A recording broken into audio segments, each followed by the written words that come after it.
šio renginio ir matau, kiek susirinkusiųjų. Esu visiems dėkingas, tiek savo, tiek šeimos, visos giminės vardu.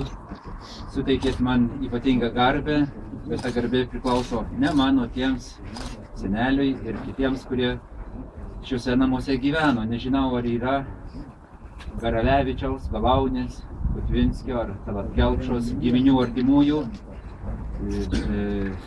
Žodžiu, senelis čia gyveno daugelį metų su mano močiutė, su mano mama.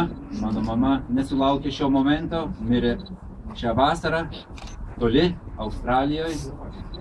Ir ką aš dar galėčiau pridurti, tai kad iš tiesų prisimenu daug gražių prisiminimų savo mamulės, kuri, reiškia, labai mėgo šios namus. Gyvenimas Daugirdo gatvėje jai buvo tiesiog visos praeities simbolis. Taip pat mano seneliui, kuris grįžęs iš tremties pirmąjį kartą, nes buvo ištremtas iš Lietuvos 2 sykius, reiškia grįžęs į Kauną 54 vasarą, buvo apsistojęs pas savo seseris Višinskio gatvėje, bet rado progos laiko čia atvykti, apsilankyti Daugirdo gatvėje, nes ir jam tai buvo tarsi ir tikrieji namai.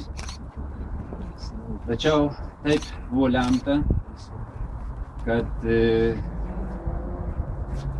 buvo senelis antras syk iš Lietuvos ištremtas ir būtent iš Kauno. Pirmas syk iš Misiūnų, Vinguvos dvaro, o antras syk grįžus iš Rusijos, tik, reiškia, po 2 savaičių, nesuėjus 3 savaitėm, be 1 dienos 3 savaitės buvo Lietuvoje. Ir tai jau buvo didžiulė kančia, kad nebegalėjo toliau gyventi šitoj šalyje. Senelis buvo Vilnietis, Vilniuje gimęs, tačiau labai tampriai suaugęs su Kauno miestu, kuris tuo metu buvo sostinė. Ir laiškuose, kurių yra daugybė, labai dažnai, labai daug mini, aprašo šeimos ypatingus momentus. Žinoma, negalėjo daugiau rašyti, buvo ir išorinė, ir vidinė cenzūra. Tačiau kiek galėjo, tiek pasakė. Ir viename laiške sako, vaikeliai, kiek jums ir tautai dar neišpasakotas. Iš tiesų, jūsų meras šiandien labai gražiai pasakė ir aš jam dėkingas. Sakė, maždaug, gal netiksliai tie žodžiai, bet suprasti istorijos reikšmę yra pašaukimas, yra svarbu. Ir iš tiesų, šitos lentos, šių lentų atidengimas, tai ir reiškia, kad ateityje, tai sekančios kartos, jaunimas teirausis, žiūrės, aiškinsis, kas buvo Stasys Šilingas ir kiti čia gyvenę asmenys.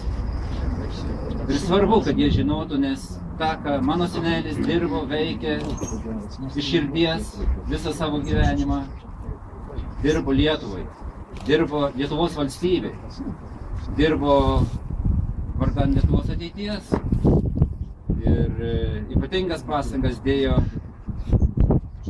kad, reiškia, kultūrinių, istorinių, politinių atžvilgių Lietuva būtų stipri ir turėtų šviesią ateitį. Tai tiek aš iš savo pusės tikrai visų savo artimųjų vardu dėkoju visiems, kurie prisidėjo prie šių atminimo lentų, reiškia, organizavimo, padirbimo, įmūrijimo. Reiškia, yra daug organizacijų ir organizacijų vadų, kurie, reiškia, prisidėjo, iniciatoriai.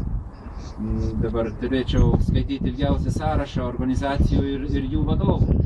Visiems esu dėkingas.